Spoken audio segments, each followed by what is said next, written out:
বস্তুটা কাৰণে হেণ্ডপাম্প মদাহিতা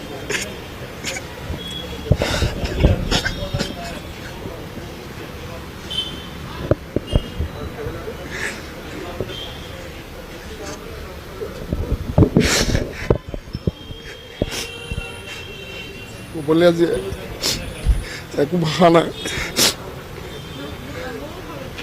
চিৰিয়েলত যিটো সম্পৰ্ক আছিল বাস্তৱ জীৱনতো সেইটোৱে সম্পৰ্ক আছিল বস্তুদাৰ লগত। মোক তেনেকৈ ধেমালিমূলক কৰিছোঁ, তেনেকৈয়ে গালি পাৰিছিল। আৰু মোক সদায় আপুনি বুলি বস্তুদা বুলি মাতিলে বেয়া পায়, আপুনি বুলি ক'লে বেয়া পায়। মোক মদাহিচা বুলি মাতিব ক'ত, মোক তই বুলি মাতিব দিছিল। কালি শেষবাৰৰ কাৰণে যেতিয়া ডাউনটাউন হস্পিটেলত চাই আহিছিলোঁ, সহ্য মানে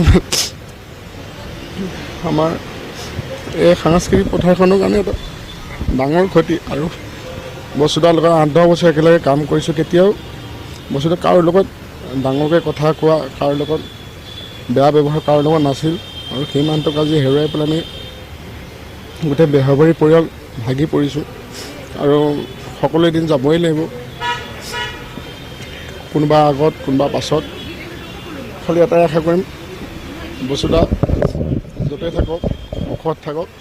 আৰু শেষবাৰৰ কাৰণে বস্তুদাৰ কাৰণে হেণ্ডপাম্প মদাহিতা